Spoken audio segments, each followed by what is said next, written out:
श्याम भक्तों, वो दिन आने वाला है जिसका हम सब श्याम भक्त पूरे साल बेसब्री से इंतजार करते हैं। श्याम भक्त बड़े प्रेम से बाबा श्याम का जन्मोत्सव मनाते हैं। बाबा श्याम के जन्मदिन वाले दिन भक्तों को क्या विशेष करना चाहिए, बाबा श्याम को ऐसा क्या भोग में लगाना चाहिए जिससे हमारी सभी मनोकामनाएं पूर्ण हो जाएं। हम अगर खाटू नहीं जा पा रहे हैं, हम अपने घर में कैसे बाबा श्याम का जन्मदिन मनाएं जिससे कि भक्तों को बाबा श्याम की असीम कृपा मिले। साथ ही साथ वीडियो के अंत में मैं आपको बाबा श्याम का सबसे प्रिय भेंट भी बताऊंगी जिसे बाबा श्याम के जन्मदिन पर अर्पित करने से भक्तों की सभी मुरादें पूरी हो जाती है। जय श्री श्याम, हारे के सहारे की जय हो। श्याम भक्तों, बाबा श्याम का जन्मदिन आने वाला है। बाबा श्याम के जन्मोत्सव को लेकर बाबा श्याम के भक्तों में बड़ा उत्साह है। हर श्याम भक्त बाबा श्याम का जन्मदिन बहुत ही अच्छी तरह से मनाना चाहते हैं। हर भक्त बाबा श्याम को प्रसन्न करना चाहते हैं। हर भक्त चाहता है कि बाबा श्याम की कृपा हम पर बन जाए।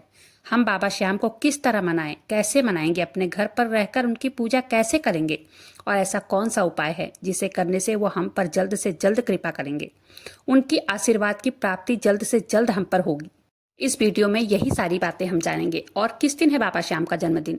इस साल कई भक्तों के मन में बहुत कंफ्यूजन है कि बाबा श्याम का जन्मदिन कब है। मैं आपको सबसे पहले बता दूं, बाबा श्याम का जन्मदिन हर वर्ष की कार्तिक मास की शुक्ल पक्ष की एकादशी को बड़े ही धूमधाम से मनाया जाता है। हर श्याम प्रेमी को बाबा श्याम के जन्मदिन का बड़े ही बेसब्री से इंतजार रहता है। आपको मैं बता दूं, अगर घर पर रहकर हम बाबा श्याम का जन्मदिन मनाते हैं तो किस तरह मनाते हैं और मैं किस तरह मनाने वाली हूँ। हम बाबा श्याम को किस तरह प्रसन्न कर सकते हैं, इसलिए आप इस वीडियो को अंत तक जरूर देखें और ज़्यादा से ज़्यादा श्याम भक्तों के साथ शेयर भी करें ताकि वो भी बाबा श्याम की कृपा प्राप्त करें। चलिए सबसे पहले बात कर लेते हैं बाबा श्याम का जन्मदिन कब मनाया जाएगा। श्याम भक्तों, ये तो आप सब जानते हैं कि बाबा श्याम की पूजा भगवान श्री कृष्ण के वरदान के कारण ही की जाती है। भगवान श्री कृष्ण प्रभु श्री नारायण के ही अवतार माने जाते हैं। भगवान विष्णु 4 महीने के लिए क्षीर सागर में सोते हैं, जिसकी वजह से सारे शुभ कार्य मंगल कार्यों में रोक लग जाती है। ना ही शादी होता है, ना ही मुंडन, ना ही कोई शुभ कार्य। इन 4 महीनों के लिए भगवान विष्णु शयन निद्रा में चले जाते हैं और देव उठनी एकादशी के दिन हम भगवान विष्णु को निद्रा से जगाते हैं और उनकी पूजा करते हैं और उनसे प्रार्थना करते हैं कि हे भगवान विष्णु, हे संसार के पालनहार, उठो और हम भक्तों पर कृपा करो। देव उठनी एकादशी के दिन विधिवत पूजा अर्चना करते हैं भगवान विष्णु की। और इस दिन किया गया कोई भी पूजा पाठ, कोई भी उपाय, कोई भी अरदास कभी खाली नहीं जाती है। और देव उठनी एकादशी के दिन बाबा श्याम का जन्मोत्सव भी बड़े धूमधाम से मनाया जाता है।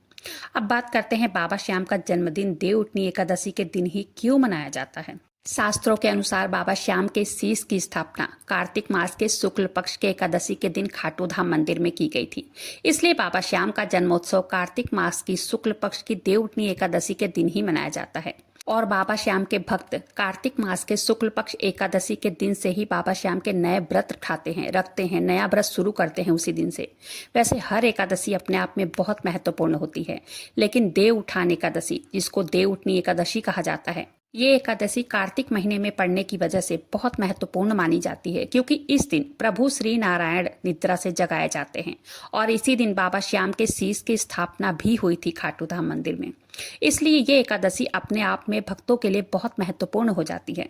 श्याम भक्तों का मानना है जिस दिन बाबा श्याम के शीश की स्थापना हुई थी उस दिन देव उठनी एकादशी थी और बाबा श्याम की कृपा प्राप्त करने के लिए इससे शुभ दिन और कोई हो भी नहीं सकता है। सभी श्याम भक्त आज के दिन बाबा श्याम का जन्मोत्सव मनाते हैं और साथ ही साथ बाबा श्याम का व्रत रखते हैं। इस दिन बाबा श्याम के भक्त बाबा श्याम की पूजा आराधना करते हैं। सारे दिन भक्त भूखे प्यासे रहकर शाम को बाबा श्याम की पूजा करने के बाद ही खुद फलाहार करते हैं। और कुछ भक्त घर पर रहकर ही बाबा श्याम का जन्मदिन मनाते हैं। वहीं कुछ भक्त बाबा श्याम के धाम जाते हैं, वहां से 18 किलोमीटर की यात्रा करते हैं, निशान लेकर नंगे पांव चलकर बाबा श्याम का दर्शन करते हैं और खाटू धाम मंदिर में जन्मदिन मनाते हैं बाबा श्याम का। इस दिन खाटू नगरी में भक्त न केवल देश से बल्कि विदेशों से भी आते हैं और खाटू नगरी में बड़े ही धूमधाम से बाबा श्याम का जन्मदिन मनाते हैं। जो भक्त अपने घर पर रहकर बाबा श्याम का जन्मदिन मनाते हैं या मैं जैसे बाबा श्याम का जन्मदिन अपने घर पर मनाने वाली हूँ, मैं आपको बता दूं कि हम घर पर रहकर बाबा श्याम का जन्मदिन कैसे मनाते हैं। एकादशी के दिन मैं पहले तो सुबह जल्दी उठती हूँ और हर साल सुबह स्नान आदि करके बाबा श्याम को स्नान करा के हम बाबा श्याम का श्रृंगार करते हैं, उसके बाद इत्र अर्पित करते हैं उनको। जो भी हमें बाबा श्याम ने दिया है वो भोग अर्पित करते हैं। सबसे महत्वपूर्ण भोग तो कच्चा दूध है। मैं आपको सच बताऊं, मैं कच्चे दूध का भोग तो जरूर लगाती हूँ, चाहे कोई भोग लगाऊं या ना लगाऊं, लेकिन कच्चे दूध का भोग मैं जरूर लगाती हूँ। बाबा श्याम को उसमें एक तुलसी का पत्ता भी डाल देती हूँ भोग में, और उनसे पूजा में हुई भूल चूक की क्षमा याचना भी करती हूँ। जो भी मेरे भाव होते हैं मैं उनसे व्यक्त करती हूँ, उनकी चालीसा करती हूँ, उनकी आरती करती हूँ। सच बताऊं, बाबा श्याम की कृपा से मेरे घर में किसी चीज की कमी नहीं है। लोग कहते हैं दीदी बाबा श्याम मेरी सुनते नहीं हैं। मुझे कमेंट देखकर कभी कभी हैरानी होती है, लेकिन मैं क्या ही कह सकती हूँ। बस इतना कहती हूँ कि विश्वास रखिए बाबा श्याम पर और उनका नाम जप लगातार करते रहिए, पूजा कीजिए, उनसे विनती कीजिए। देखिए, हमें बाबा श्याम से दिल का रिश्ता जोड़ना पड़ता है। चलिए अब जानते हैं बाबा श्याम का जन्मदिन 2025 में किस दिन मनाया जाएगा और खाटू धाम में बाबा श्याम का जन्मदिन कब मनाया जाएगा। साल 2025 में बाबा श्याम का जन्मोत्सव 1 नवंबर को खाटू धाम में मनाया जाएगा। इसलिए हम सब श्याम भक्तों को 1 नवंबर को ही बाबा श्याम का जन्मदिन मनाना चाहिए। इस एकादशी को देव उठान एकादशी, ग्यारस, प्रबोधिनी एकादशी के नाम से भी जाना जाता है। श्याम भक्तों, देखिए, जैसे हम ना भगवान श्री कृष्ण की जन्माष्टमी का व्रत करते हैं, वैसे ही हम बाबा श्याम की शुक्ल पक्ष की एकादशी का व्रत भी करते हैं। और आप तो जानते ही होंगे कि बाबा श्याम के एकादशी का बड़ा ही महत्व होता है। कोई भी एकादशी हो, सब एकादशी का बहुत बड़ा महत्व होता है। इस बार की एकादशी तो बाबा श्याम का जन्मोत्सव की एकादशी है, इसलिए ये तो और भी खास बन जाती है। कुछ भक्त बाबा श्याम का जन्मदिन खाटू में जाकर मनाते हैं, कुछ भक्त घर पर ही रहकर बाबा श्याम का जन्मदिन मनाते हैं। हर भक्त का बाबा श्याम के जन्मदिन मनाने का अपना अपना तरीका होता है। वहीं कुछ भक्त बाबा का जन्मोत्सव कीर्तन जागरण करके भी मनाते हैं, पंचमेवा का केक भी बनाते हैं। सब भक्तों का अपना अपना तरीका होता है बाबा श्याम का जन्मदिन मनाने का। आपको एक बात का विशेष ध्यान रखना चाहिए कि बाबा श्याम को भोग में वही अर्पित करें जो शुद्ध शाकाहारी हो, क्योंकि भक्तों को पता नहीं होता है और अनजाने में गलती कर बैठते हैं। कृपया आप ऐसी गलती बिल्कुल भी ना करें। कोई दिखावा के लिए कुछ भी ना करें। बाबा श्याम को दिखावा नहीं, बस भक्तों की भक्ति, भाव, विश्वास, प्रेम, प्यार यही चाहिए।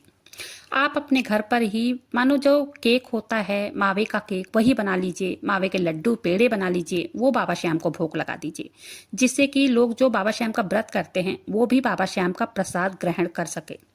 देवउठनी एकादशी के दिन श्याम बाबा को पंचामृत से स्नान कराएं, उनको इत्र लगाएं, फूलों से श्रृंगार करें, बाबा श्याम के सामने धूप दीप जलाएं। पहले तो कच्चे दूध का भोग लगाएं, उसमें एक तुलसी का पत्ता जरूर डालें।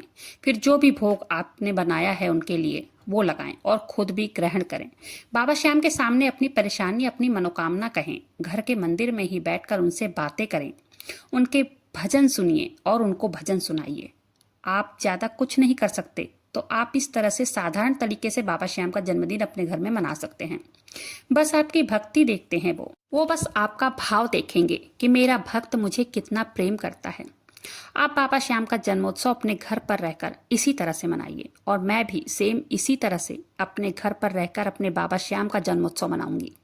आप जानते हैं कि वो क्या खास चीज है जो हम बाबा श्याम के उनके जन्मोत्सव पर भेंट दे सकते हैं, जो उन्हें बहुत पसंद है। श्याम भक्तों, बाबा श्याम को एक बांसुरी गिफ्ट कर दीजिए और एक गुलाब का फूल, उसी के साथ साथ एक मोर पंख भी भेंट कीजिए, जो कि बाबा श्याम को बहुत प्रिय है। इस भेंट को अर्पित करने से बाबा श्याम बहुत प्रसन्न होते हैं और अपने भक्तों पर अपनी कृपा बरसाते हैं। बाबा श्याम अपने भक्तों की सभी मनोकामनाएं पूर्ण करते हैं। उन्हें रिटर्न गिफ्ट के रूप में भक्तों की खुशियां, उनकी मनोकामनाओं की पूर्ति करते हैं, उन्हें परेशानियों से बाहर निकालते हैं। मेरी तरफ से आपको और आपके परिवार को बाबा श्याम के जन्मदिन की ढेर सारी शुभकामनाएं। बाबा श्याम की कृपा सभी भक्तों पर बनी रहे, सभी भक्तों की मन की मुरादें पूरी हो। आज की वीडियो उम्मीद करती हूँ यूजफुल रही होगी। अगर वीडियो पसंद आए प्लीज़ वीडियो को लाइक कीजिएगा, अपने ही चैनल मैजिक उपाय को सब्सक्राइब जरूर से कीजिएगा। बाबा श्याम नाम का जयकारा दिल से लगाइएगा। मिलते हैं फिर ऐसे किसी वीडियो के साथ, तब तक के लिए जय श्री श्याम, हारे के सहारे की जय हो।